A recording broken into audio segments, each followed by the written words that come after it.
Yay! You've almost made it to the end of chapter 3. That's an accomplishment. You have a you have a lot of I don't know, stamina, I guess, or staying power. Patience is a good word for it.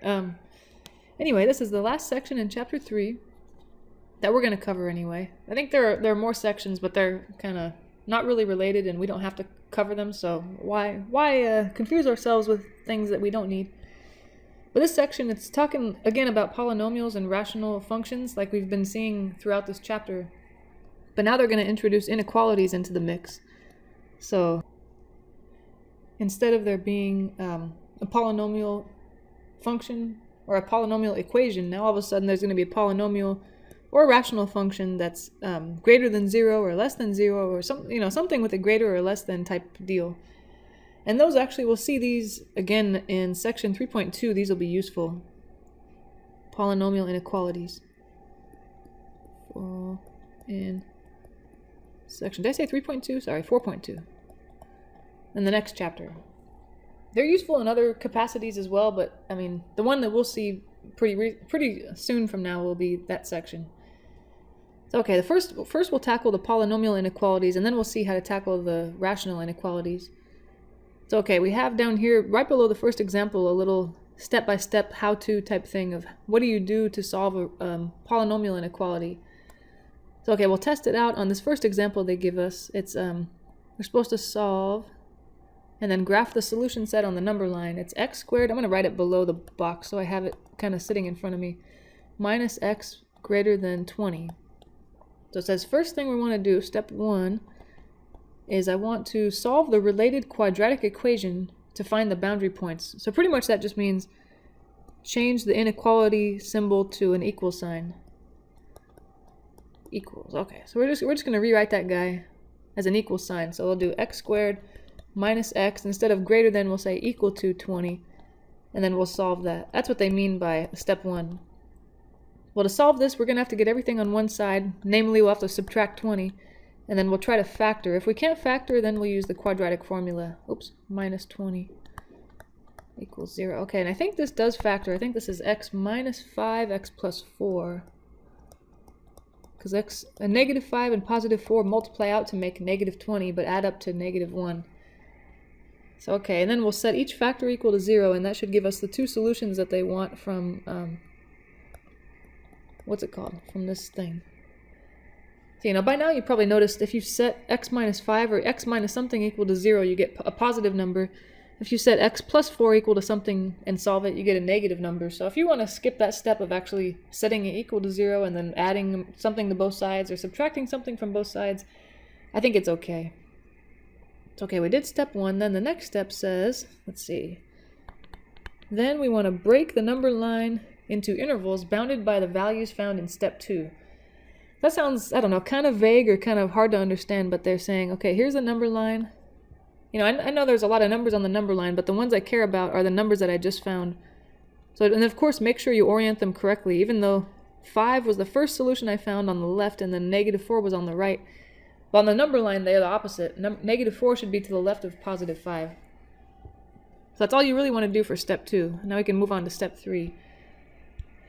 And then it says, step 3, choose a test value in each interval and test it in the original inequality. Determine whether the value produces a true or a false inequality. So that kind of sounds weird too, but so I guess if I try to use similar colors to remind myself what's going on. Let's say I'm going to say that this interval is the yellow interval. It's like everything from negative infinity till negative 4. And then everything between negative 4 and negative 5 I'll say is the blue interval. And then the last guy, let's say, is like the pink or purple interval from 5 on to infinity. Okay, and then I'll try to find a number in each interval. So that's the two values I got from step 1 gave me 3 intervals because those two values split the number line into 3 pieces. So I have to choose some kind of test value that's in this yellow area. So pretty much that just means find an x value that's less than negative 4. So I don't know, negative 5 or something. And I only chose negative 5, but you can choose negative 6, negative 7, on and on and on. And then similarly, this blue interval, the middle one, I can choose any value I want between negative 4 and 5. I like 0. That's my favorite, number. It kind of makes things nice and easy. But you could choose what's it called? You could choose 1, you can choose -1, you can choose 2, you know, whatever, as long as it's between -4 and 5, and you want to make sure you do not choose the guys, you know, the boundary values. Don't choose -4 as a test value, don't choose 5 as a test value, that would be bad. And then the last one, I want to pick something that's in this pink interval. So basically something that's greater than 5, so I'll just do 6.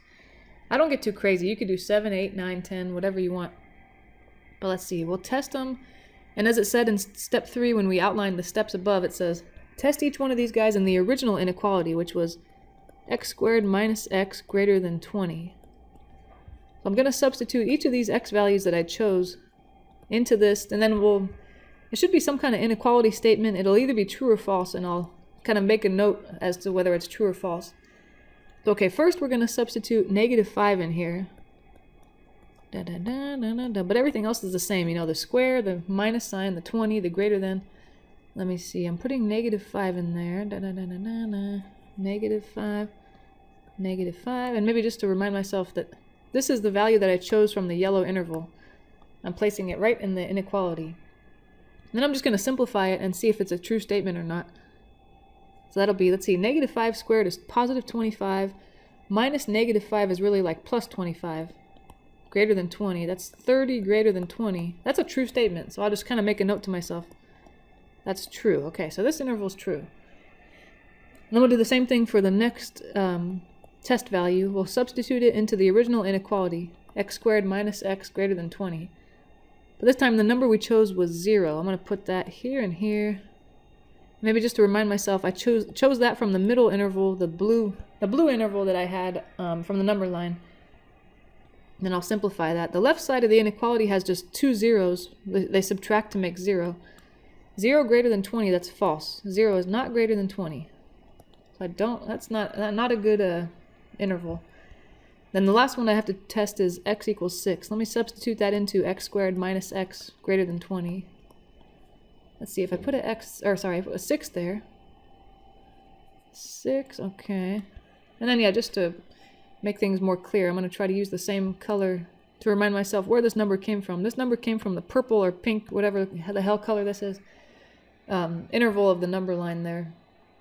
So it's 6 squared, which is 36 minus 6. Is that greater than 20? Let's see. Well, 36 minus 6 is 30. And 30 is greater than 20. That happened to be the same, I guess, statement that we had in the very leftmost interval, huh? So, okay, so it turned out from left to right we got true, false, true. Now let's see what that means. I think the last step will tell us. Step 4 says, now you say the solution will be all the intervals that came out true. So this will be part of my solution. My solution is going to be, I definitely want this interval, and I definitely want the rightmost interval, but I don't want the middle one. That's a bad one. So the left one, I'm going to try to write it in interval notation. That interval went from -infinity to -4, the yellow interval, to -4, union, and then I want the pink interval, or the purple interval, because that came out true also. It started at 5 because that was the boundary value, and it ends, well, it doesn't end, it ends at infinity. Yeah, so that was the yellow interval, I want that in my answer, and the pink or purple interval, I just don't want the blue one because it came out false. So there's our answer, those two intervals put together. And I use, I guess it didn't say anything about this, but I use parentheses next to the numbers, parentheses, because the inequality that we started with was a greater than, not a greater than or equal to. The inequality symbol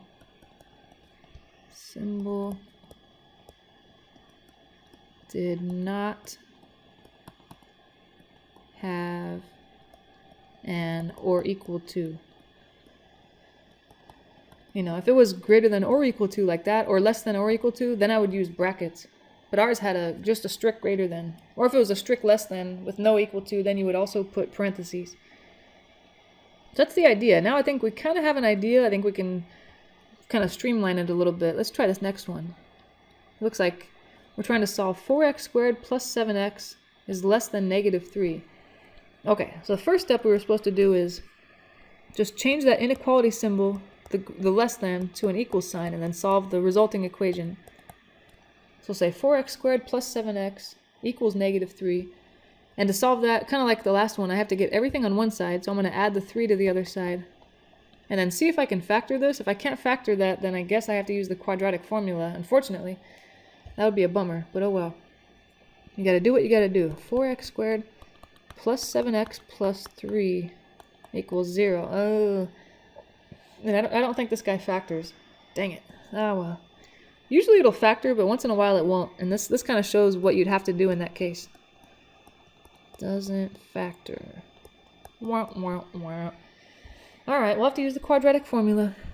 X equals negative b plus or minus the square root of b squared minus 4 times a times c over 2 times a. These are going to be some terrible numbers, and then I have to put these on the number line. That's no fun. Negative 7 plus or minus the square root of, that's 49 minus, let's see, 16 times 3, what is that? 48, okay, 48. Oh wait, maybe this does factor. What the heck? 12, Oh yeah, it does factor, son of a gun. Oh well. Well, I guess this shows that even if something does factor and you can't figure out how it does, it's okay. It'll still work itself out with your quadratic formula. And I know this was going to factor because the number that ends up being in the square root is a 1, which actually does have a square root. So if your numbers can escape the square root, there's nothing that'll be left. That meant that original polynomial could have factored anyway. Oh well. This wasn't too painful. So it'll be two solutions, one where the plus or minus is a positive, so it'll be negative 7 plus 1 over 8. The other one it'll be where it's a negative, negative 7 minus 1 over 8. Let's see, negative 7 plus 1 is negative 6 over 8, or negative 3/4. So there's one guy.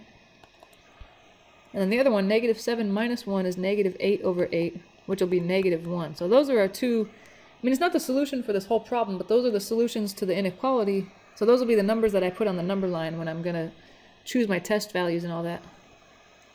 Let's see, let's bring those guys up higher so I have more room. Now I'm going to go to step 2, where I draw the number line, and I put these values on the number line. Let's see, which one's smaller? That should go on the left. Ooh, negative 1 is barely smaller. Let's say he's there, and then negative 3/4 is here. And I know it looks like I kind of spread these numbers out. Those numbers are really close together, but the way I drew it, it kind of looks like they're really far apart. I'm just doing that so I have plenty of room to do my test values and all that stuff. So I'll kind of do the same thing if it helps. I hope it helps. Kind of color code. It looks like those two little solutions that we found break the number line up into 3 pieces. So I'll have to choose a test value from each piece. Let's see. All right, I'm going to choose something that's smaller than negative 1, so I can have a number that's in the leftmost interval. I guess negative 2, that's a good one, huh? You kind of want to choose a whole number. I mean, what's it called? An integer, sorry. I couldn't think of the word. An integer, that's pretty much 1, 2, 3, 4, 5, on and on, plus the negatives, you know, 0, negative 1, negative 2, yada yada.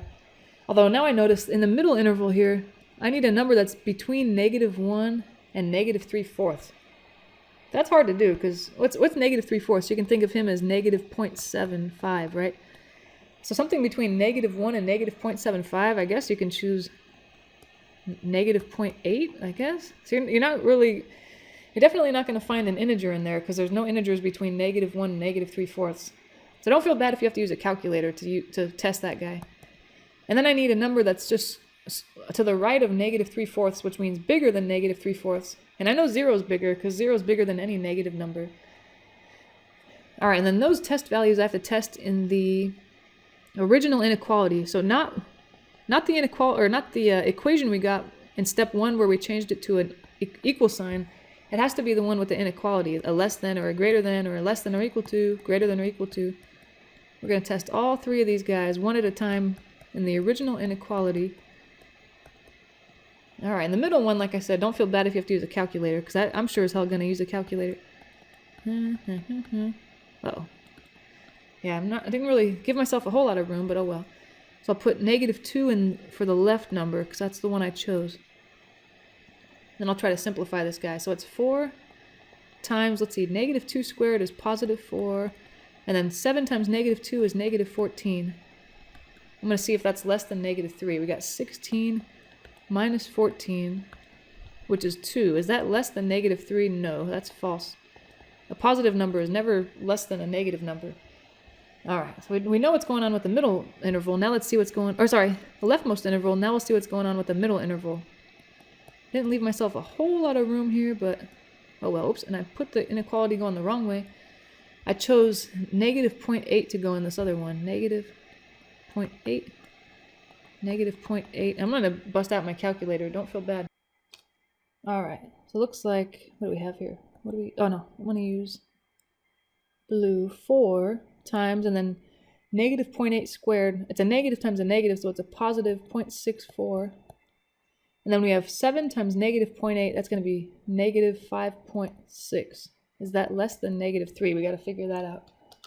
Let's see. Now I'm multiplying 0.64 by 4, and I get 2.56.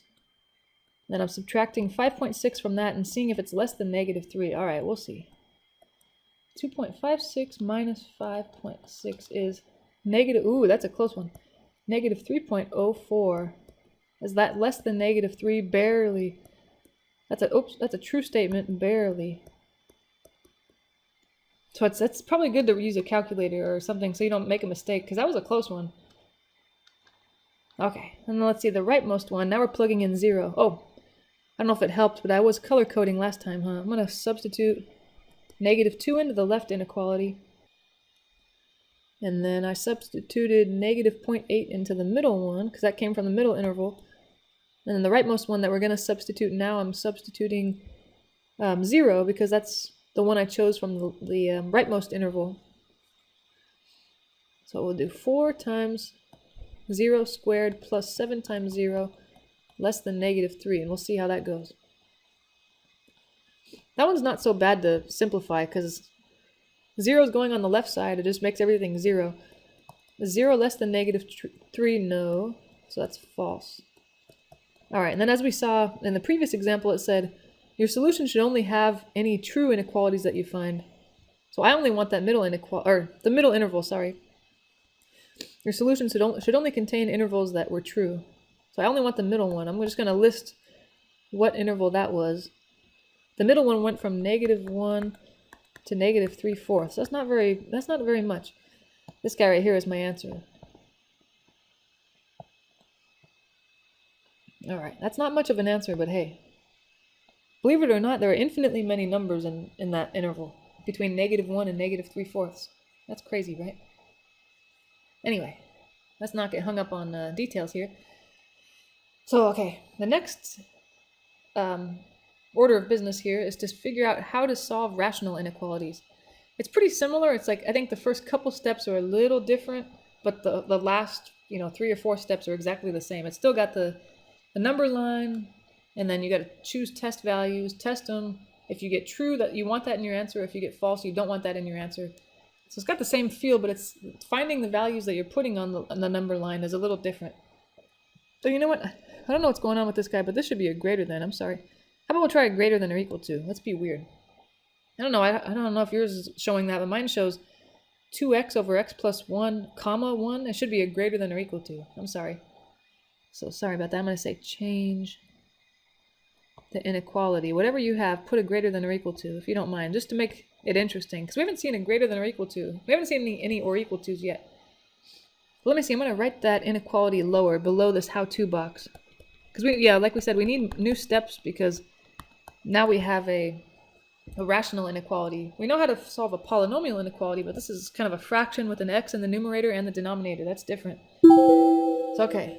Yeah, the only thing that's different is going to be how to find those values you're putting on the number line, but after that, it's the same. The first thing you want to do is to bring all the terms to one side of the equation, if necessary. And this time it is necessary because I don't have all the terms on the same side. There's a kind of a 1 floating around on the right side. I'm going to move him over to the left side. So we got that kind of rational function, 2x over x plus 1, but we're subtracting 1 over. I don't know if it helps, but maybe to make it more clear, I'll put that 1 as red, so it's more clear that it's coming from the same place. All right, that was the first step, so we'll kind of, I don't know, we don't have to write out what step it was, but maybe it helps. Step 2 says we're going to combine those two guys into one fraction by finding a common... Oh, what the hell? It just says commo. What the hell's a commo? I'm supposed to say common denominator. Sorry. What the hell? That's not a word, is it? Commo? I don't know. Maybe it's short for commotion? I don't know. Whatever. Alright, what we're doing now is... Yeah, I'm just going to write this one more time. You don't have to, but hopefully it'll make it more clear. This guy, I'm going to write the 1 over 1, because I know we're trying to get a common denominator now. And between x plus 1 and 1, the common denominator would just be x plus 1. So the left fraction is fine. I just need... Oops, I'm going to try to use a different color here. I just need an x plus 1 for the rightmost fraction. I'll multiply it top and bottom, because of course that's how you have to find a common denominator. And then let's see, we'll simplify this. The left fraction I'm keeping the same. The right one though, let's see. Well, it's 1 times x, 1 times 1, that's just going to be x plus 1. Same thing on the bottom. And then when I combine these into one fraction, I better be careful. This is, the numerators are combining 2x minus the numerator of the second fraction. I'm putting in parentheses so that I'm really careful. I have to distribute that negative. And then of course the denominators are now the same, so I can just put it as one common denominator. When I distribute this negative sign, it's going to be 2x minus x and minus 1. A lot of times people would make a mistake and put a plus 1 there because they forget to distribute the subtraction sign. Let's see, the 2x minus x will combine to make x minus 1 over x plus 1. So we get pretty much from step 2, we're done. It's going to result in x minus 1 over x plus 1 greater than or equal to 0. Let's bring that up to the top so we have more room here. We have x minus 1 over x plus 1 greater than or equal to 0. Alright. Now we think we can start the next step, step 3. It says we want to set the numerator and denominator equal to 0 and solve for x. I'm going to take the numerator, let's see, this guy, maybe I'll highlight it. Here's the numerator. We're going to create an equation from him, set him equal to 0. Let's see, x minus 1 equals 0, and we'll solve that. And then we'll get another equation we're going to solve from the denominator. We're going to solve that guy, so, somewhere off to another area, because they're separate equations now. Alright, so we'll solve the one highlighted yellow by adding 1 to both sides, and we'll get 1. We'll solve the blue one by subtracting 1 and getting negative 1. We found our two values, and this is where it becomes the same steps as the previous types of problems, the polynomial inequalities. Because now I place those values on the number line, of course orienting them correctly. Negative 1 should be to the left of positive 1. So I kind of had to switch them there, this guy and this guy. But then it's the same exact steps. I'm going to put that on the number line and then choose a test value and blah, blah, blah, blah, blah. Okay, so I'm going to test... Yeah, maybe I'll use different colors to show what's going on. I'll say a pink interval, and I've already used yellow and blue, so I don't want to confuse myself. Green, and then do I have any other colors? Let's see, and orange, I guess? Is that good? That's a good color, huh? Yeah, why not? Alright, so I gotta choose a color choose an x value that's less than negative 1 for the leftmost interval. I'm gonna choose negative 2, because I'm boring like that. And then I want to test something between negative 1 and 1 for the middle interval. The zero's in there, thank God, because he's the only integer in there. Otherwise, I'd have to choose a non-integer. I'd have to choose a fraction or a decimal. And then the last interval to the right, I have to choose something bigger than 1. How about 2? I'm not going to be too weird. And just like with the polynomial inequalities, now you go back to the very original inequality. What was he? It was 2x over x plus 1 greater than or equal to 1. 2x over x plus 1 greater than or equal to 1. And we'll see if each of these gives me a true or false depending on the x value I chose. Oops, that's a 1. Okay. So first, you can do these in any order obviously, but I guess I'm used to left to right. So first I'm going to put a negative 2 in for x and see what happens. Negative 2, what if he goes in there for x? What's going to happen? And then just to keep it going, I got that from the purple interval, the very leftmost one. Let's see, the numerator simplifies to negative 4. The denominator is negative 2 plus 1, that's negative 1. Let's see, negative 4 over negative 1 is positive 4. It says that's greater than or equal to 1, that's true, right? Yeah, 4 is greater than or equal to 1, so that's definitely an interval I want in my answer. And now the middle interval, I'm testing 0, so I'm going to replace 0 in the original inequality, or sorry, replace x and the original inequality was 0. So let's see, 0, what if he goes here and here? And that came from the green interval, the middle guy. So the numerator is 2 times 0, gotcha, 0. And the denominator is 0 plus 1, which is 1. Well, we know any fraction with a 0 in the numerator and a non-zero in the denominator gives me 0. It's only undefined when it's the other way around, when you have something over 0. That's bad. But this says, okay, 0 is greater than or equal to 1. That is false. Last time I checked, I don't think 0 is greater than 1. So I definitely don't want the middle interval in my answer. Let me test the very last one here, or the very rightmost one. We'll replace x with 2, and we'll see what we get. Alright, we'll put a 2 in there, because that's the test value we chose. And that was from the orange interval. Oops, sorry. Orange. So here he is. Alright, that numerator simplifies to 4, right? The denominator is 2 plus 1, which is 3. Is 4/3 greater than or equal to 1? Yes, because 4/3 is like 1 1/3. And that is greater than 1 barely, huh? It's not much, but it works. True, alright, so then my solution should be, I want to list any interval that was true. So the very leftmost one was true. That guy was from negative infinity to negative 1. Okay, I want that negative infinity and the negative 1, but this time, unlike the last two examples, I'm going to use brackets. And that's because there was an or equal to in my inequality. Inequality has an or equal to. You know, it was like greater than or equal to, not just strictly greater than. Alright, and that was the pink interval, or purple, whatever the hell color that is. There we go. And we don't want the green middle interval because that one gave us a false, so we want the right one because the orange one gave us a true statement. That guy went from, I think it was 1 to infinity, huh? 1, and I'm going to use brackets again because, why is this gray? I don't know. Don't worry about it. Here we go. That's hard to see. Alright, now we can see it. There we go. 1 to infinity. There he is. And then he disappears. Yay! Those together is my solution. Yay! Alright, looks like we got another one down here. This is just, you know, exactly the same steps, it's just kind of hoping that if we do the same thing over again, it'll make more sense.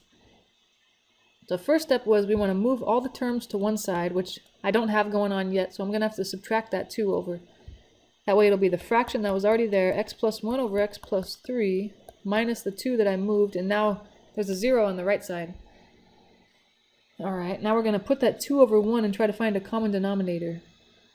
Well, the common denominator between x plus 3 and 1 is just going to be x plus 3. That means the second fraction, or the rightmost one, needs x plus 3 on its numerator and denominator. But the leftmost fraction is fine the way he is. He's got a good denominator. Now this guy looks like, let's see, minus 2 times x plus 3. I guess I could distribute that now or later. I don't know. Less than 0. Okay. Alright. I don't know. I want to be careful, so I think I'm just going to now combine these into one fraction. I'm going to leave the numerators exactly the same as they are. The x plus 1, and then minus 2 parentheses x plus 3. Make that just one denominator, now that they have the same denominator. Because I feel like I forget to distribute the negative if I don't combine them soon or something like that. I don't know, I'm paranoid. But now I'll distribute. Now I can think of it as a negative 2 distributing. Negative 2 times x is negative 2x. Negative 2 times 3 is negative 6. So we almost got this all simplified now. Let's see, the common terms x and negative 2x make negative x. 1 minus 6 is negative 5. And then all over that common denominator of negative 3, what the hell? X plus 3. Sorry, I don't know what I'm talking about. It's alright, that fraction. Alright, let me bring that to the top because we're kind of running out of room. I'm going to move it up here. Here we go, here we go. Alright, it was negative x minus 5 over x plus 3. Less than 0. Alright. And at this stage, the step-by-step thing told us that we're supposed to set the numerator equal to 0 and the denominator equal to 0. So we'll take this stuff, set it equal to 0, and then we'll take this stuff and set that equal to 0. And then we'll get our two solutions, which should give us the numbers that go on the number line. You know what? I'm going to add x to the other side. That way I don't have to worry about the negative. That way negative 5 is x. Because, you know, in this part, if I move the 5 over first, then I'd have to do an extra step of dividing by negative 1 to get rid of the negative on x. But the easier way would just be move x, and then he's positive now. So we got negative 5 for one solution. Now let's move this 3 over, and we'll get negative 3 for the other solution. All right. Now we're back to the normal steps that we're used to, even from polynomial inequalities. I'm going to put those numbers on the number line, making sure the smaller one's on the left. Okay, yeah, negative 5 is smaller than negative 3, so that's good. They're already oriented correctly. All right, now my job is to choose a test value in each of these 3 intervals. I'm going to test something smaller than negative 5 for the leftmost interval. How about negative 6? That sounds good. Then how about something in the middle interval, something between negative 5 and negative 3? Well, you don't really have much of a choice. Negative 4 is the only, what's it called? The only kind of whole number or negative whole number. Otherwise, you'd have to choose a decimal or a fraction. And then something that's greater than negative 3, I mean, you can choose negative 2, negative 1, but I like 0. I pretty much looked for 0. Where's 0? And then I'll try to choose that guy. All right, and then we're testing those, like we said, in the very original inequality before we changed anything. It started out as x plus 1 over x plus 3 over x plus 3 less than 2. All right, I want to make sure that's where I substitute each of these values one by one and determine whether they're true or false. Plus 1 over x plus 3, gotcha, okay, okay. So, all right, first let's put negative 6 in there. Negative 6 plus 1 over negative 6 plus 3, is that less than 2? Well, we'll see. The numerator is negative 5, the denominator is negative 3. Let's see. Well, it's a negative over a negative, so it's positive 5/3. Is that less than 2? Yes, because 5/3, if you divide it, 3 goes into 5 once with 2 left over. So it's 1 2/3, which is smaller than 2. So we got true for the leftmost interval. Now let's try this middle interval. I'm putting negative 4 in there. Negative 4 plus 1 over negative 4 plus 3, is that less than 2? Well, the numerator would be negative 3, the denominator would be negative 1. That would give me a positive 3. Is that less than 2? False. No, last time I checked, 3 is not less than 2. And the very rightmost interval, let's try that. I'm putting 0 in, so that should be not so bad. 1 plus 0 over 0 plus 3. That's 1 over 3. Is 1 over 3 less than 2? Yes, that's definitely true. Alright, so my solution should contain the leftmost interval, because I got a true, and the rightmost interval, but not the middle one. If I go back to the number line, the leftmost interval went from negative infinity to negative 5, so I want negative infinity to negative 5, and I already forgot, did this have an or equal to? No, it was a strict less than, so I want parentheses. Union, and then the very rightmost interval went from negative 3 to infinity. There it is, that's beautiful. Yeah, oops, I'm just crossing it off like it's wrong. No, it's not wrong. I was trying to highlight like a silly person. Whew, alright, we did it, you guys. Alright, then our third objective here, is this, I think this might be is this the last objective in this section? Yay, it is! We're rewarded with a kind of a shorter last section, or kind of simpler than it has been. I don't know, it feels like that to me. This section's kind of talking about applications of polynomials and rational inequalities, but more, I guess more importantly, polynomials. So this is not so crazy, it's just kind of interesting. It shows where you could actually use this stuff in real life, these polynomial inequalities. So this first one says, an object is propelled straight up from ground level with an initial velocity of 80 feet per second. So I guess, right, like if I'm throwing something, right as it left my hand, it was going 80 feet per second. And of course it's you know, is decelerating, is that a word? That doesn't sound right, huh? Oh well, decelerating as we go up because gravity's pulling it down. But once it gets to the kind of the peak, like you know, here's me, I'm throwing something, it goes, usually I throw it straight up, but it's not really going to go straight up. It's probably going to make this little arc like that. Once it hits the very highest point, it's going to start going faster and faster until it hits the ground. Something like that. All right, its height at time t is modeled by this function. That's kind of awesome. I think if you take like a calculus-based physics class, or even the one before that, whatever it's called, the one where you don't need calculus, I think you'll see this again. It's pretty interesting, where the height s of t is measured in feet, and the time t is measured in seconds. So that kind of helps me know what's going on here. This is time. T is time in seconds. And s of t, which is like your y value, because it's like f of x, is measured in feet, so it's distance. All right, that helps me. So if they give me a number that represents time, I know I want to put that in for t. If they give me a number that represents feet, I want to put that in for s of t, that kind of thing. All right, they say, in which time interval will the object be more than 64 feet above the ground? Okay, so when will I guess s of t is the height. That's kind of what I'm asking about. Height. When will the height be greater than, well, they said more than, but whatever, greater than, more than, same thing, 64. Well, from the language that they used, they said s of t represented the height, so I pretty much want to know, when is s of t greater than 64? If they had said time is greater than something, then I'd set t greater than that. But s of t, now I'm going to, pretty much all I have to do now is say, well, s of t is equal to this, so I'm going to take this guy and put it right here where s of t was, negative 16t squared plus 80t. That is what I want to know. Well, that's where I want to know, when is that greater than 64? Solve. All right, this looks a lot more like a polynomial inequality we're used to, other than the t. We're used to x, but whatever, t, x, same crap. But if you really prefer x, you can always put a x instead of a t. It doesn't really matter. So okay, we want to solve this. So it's like, at this point we're at objective 1. You can go back to those steps and try to solve it. There we go. Okay, I think objective 1, it said, first thing you want to do is change the less than to an equal sign. So it's going to be negative 16t squared plus 80t equals 64. And then you want to solve that equation. And then whatever we get as solutions, those will be the numbers we put on the number line, and yada yada yada. If I want to solve this, I think, well, yeah.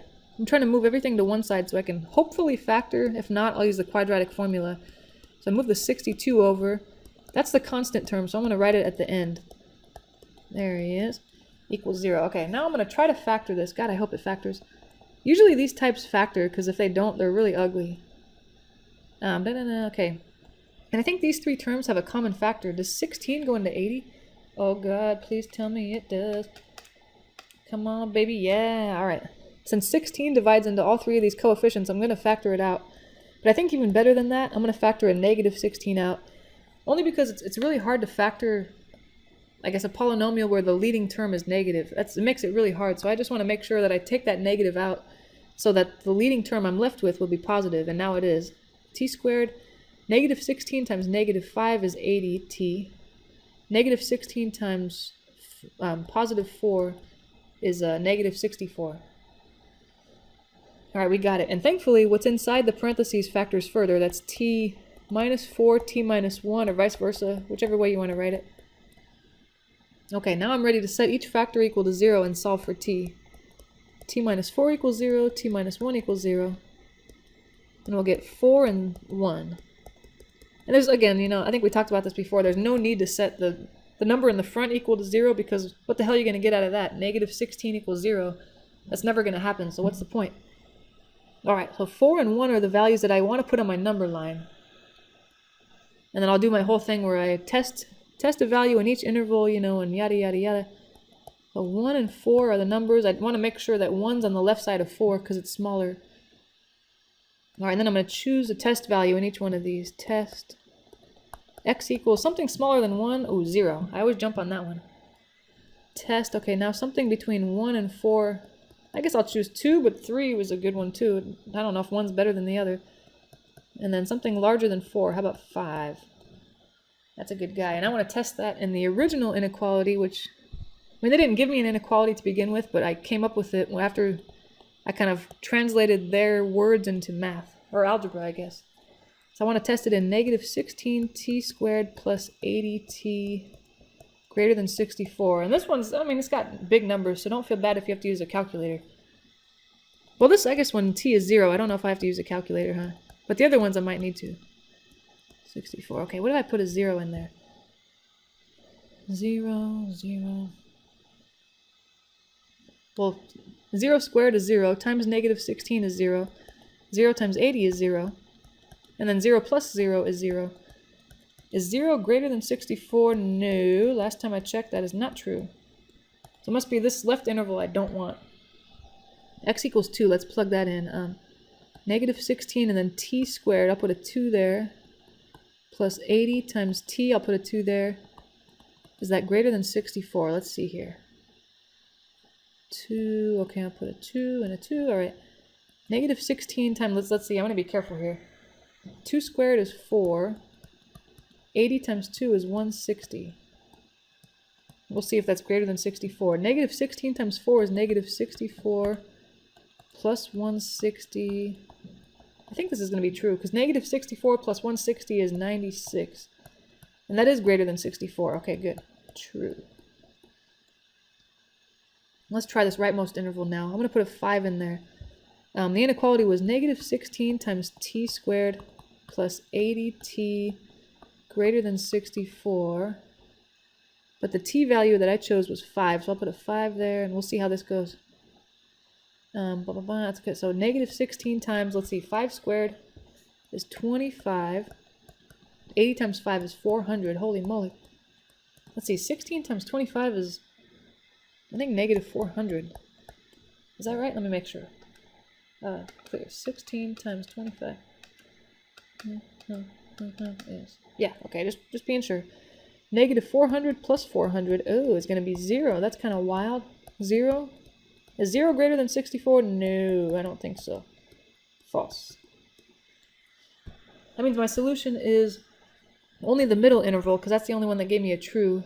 And that interval went from 1 to 4. And since the inequality was a strict greater than, there was no or equal to, I don't want brackets. I want parentheses. So pretty much that means all values of t between 1 and 4 are the answers. But just, I guess, to bring this back into the context of the problem was asking for what values of time will the height of the object be greater than 64 feet. So since it says between 1 and 4, I guess it means between the first, let's see. That's not a good way to say it. How about from 1 second after launch to 4 seconds after launch. After launch, the object will be more than 64 feet from the ground. There we go. Just to bring it back to what we're talking about. So it must be I threw it up in the air, or something projected it up in the air. After 1 second, it was at a height of 64, and then after 4 seconds, it came back down, and it was, just about to go below 64 feet. That's kind of interesting, I think.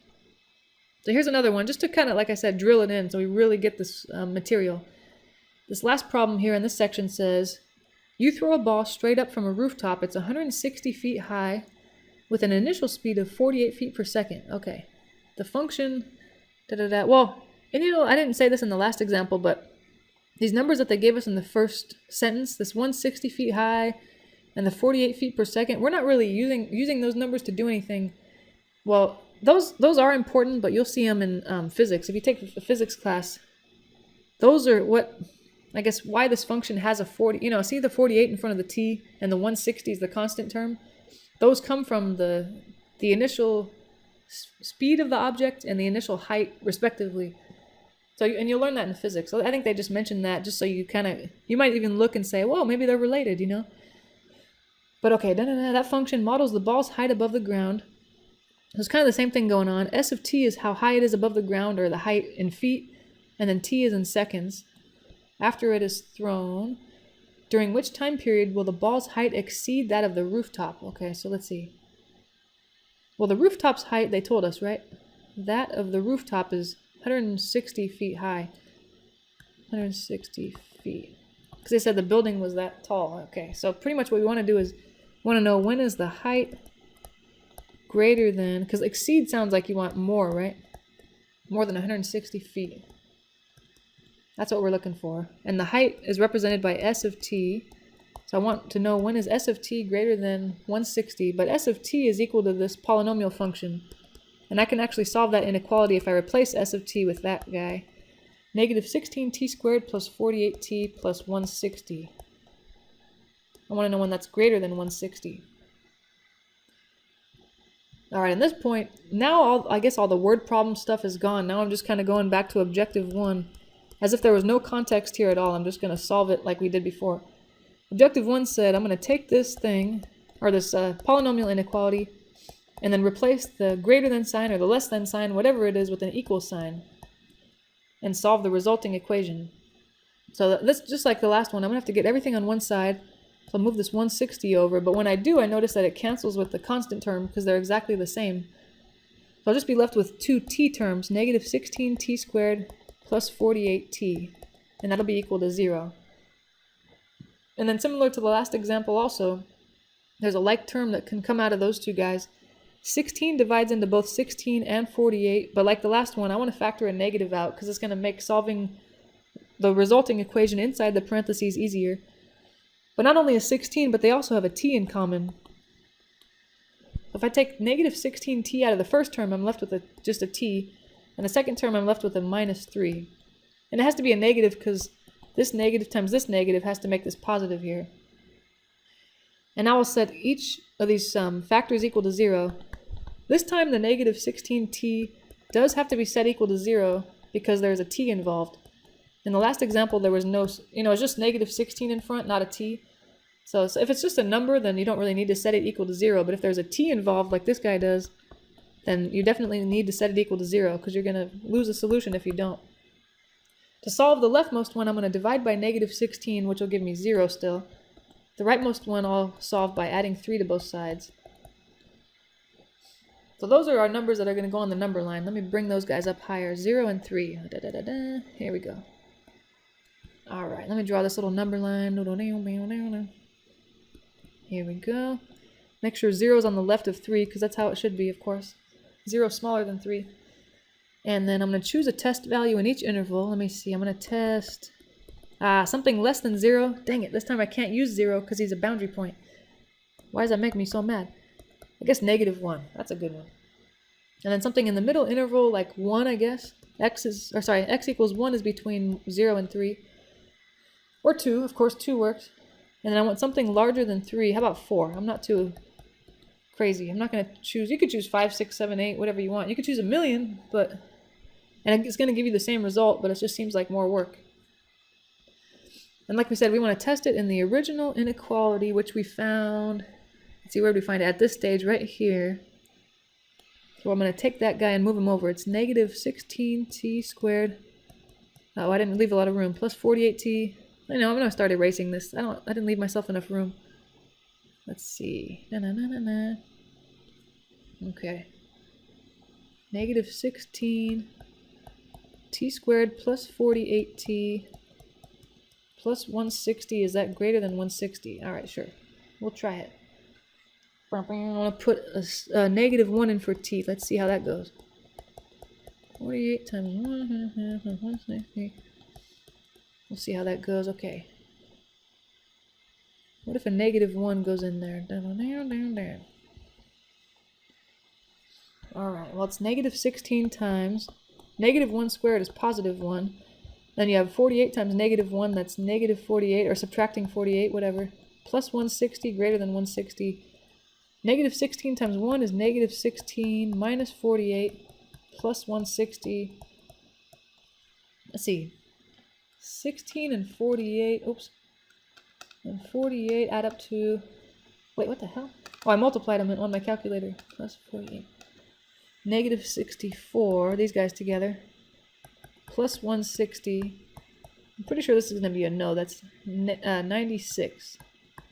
96 is not greater than 160, so that's a false. Let's try the middle one. Oh, I did not leave enough room. Negative 16, and I'll put a 1 for the t. 48 times 1 plus 160. Is that greater than 160?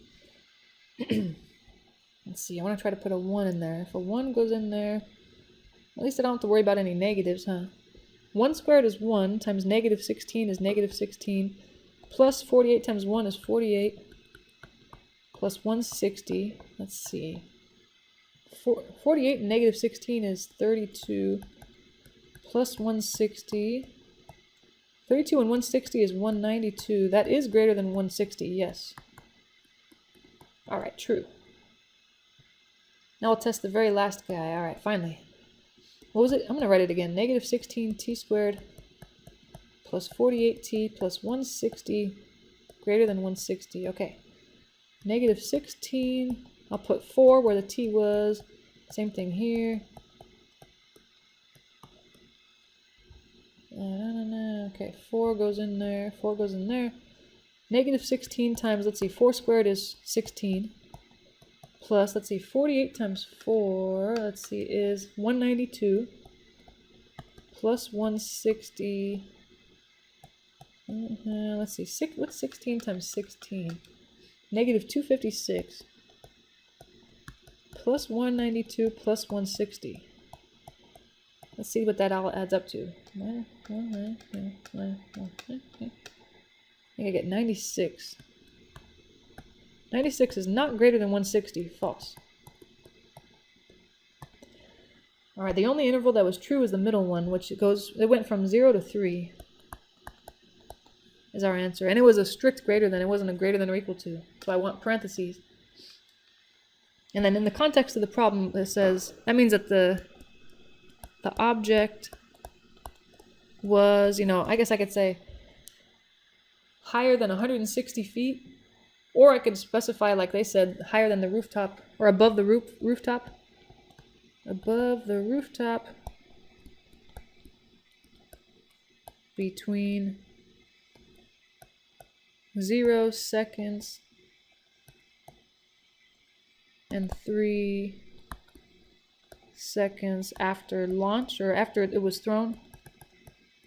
I guess this time we're throwing it, huh? So it's not like, I guess when I say launch, it's because I don't know how it got up there. I could throw it, that's like a launch, or it was, I don't know, projected by some cannon or something like that. That's also, whatever.